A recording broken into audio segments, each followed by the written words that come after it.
ఎందుకొచ్చావో మర్చిపోయావు, కడుపులో ఉండగా ఏ ప్రమాణం చేశావో మర్చిపోయావు, ఎన్ని కోట్ల జన్మల నుంచి ఇలా తిరుగుతున్నావో మర్చిపోయావు. మళ్ళీ నా వాళ్ళు 4 రూపాయలు సంపాదించాలని మళ్ళీ పట్టుకుని బయలుదేరావు. ఇంత సంపాదించి నువ్వు పట్టుకెళ్లేది ఏముందో చూపించు. ఇంతకాలం నా కొడుకు నా కూతురన్న ఖాయము లోపల జీవుడు ఒక్కసారి ఉత్క్రమణం అయిపోయాడా?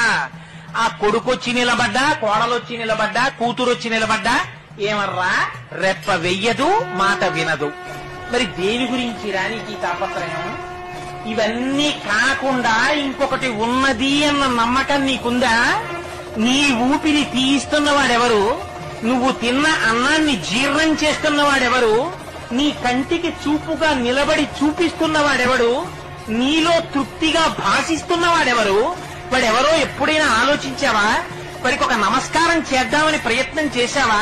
బ్రతకడం గొప్ప కాదు, బాగా జ్ఞాపకం పెట్టుకోండి. చచ్చిపోవడం గొప్ప. ఎందుకో తెలుసా? బ్రతకడం ఎలాగైనా బ్రతుకుతారు, చచ్చిపోవడం అంత తేలిక కాదు. మంచాన పడి